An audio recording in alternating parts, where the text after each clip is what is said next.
Well, next week is another race. It's Saturday, May 3rd,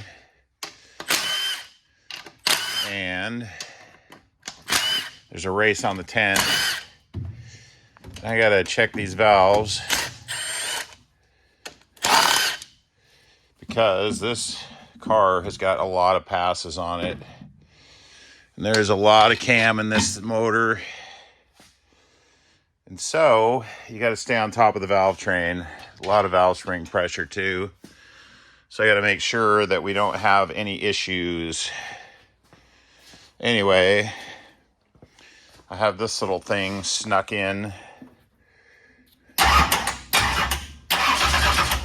so I can crank the engine to run the valves. And it is connected to a solenoid inside the car on the floor. I actually have the solenoid mounted remotely, so